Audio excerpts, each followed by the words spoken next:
Ny faran'ny volana septambra izao kosa no fanandratana mpanjaka any Vohipeny fomba izay isan'ny mampiavaka ny any amin'ny faritra iny ary mampiroborobo ny kolotsaina avy any amin'izany tanàna izany ny taka ity fanampanazavana azy.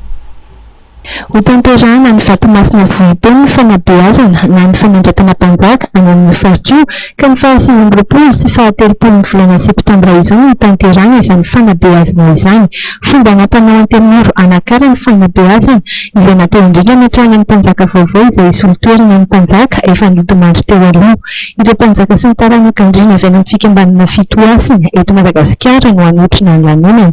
Mahasambihafa amin'ny fanampanjakana sy ndraiky amin'ny mpanjaka satria amin'ny fanjakana manko resaka administration fa ny mpanjaka amin'ny maha ara-drazana anazy fa mifameno ihany reo mampiazy baka ny fanjakana sy ny fanjakana amin'ny razana satria nety paharazana manko mbola tamin'ny androny alita ao raty zay mitovasofina maha fanjakana mpanjaka aminay anakareo.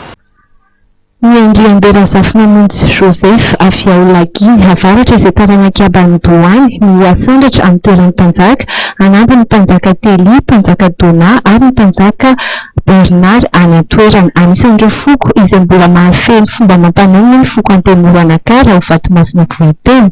Amin'ny fotoana ihany koa no anendren'ny fikambanana fitoasana nasionaly ny mpanjaka vaovao isan'ireo mpanjaka toasina eo anivon'ny ray aman-dreny ara-drazana maro manerana ny nosy.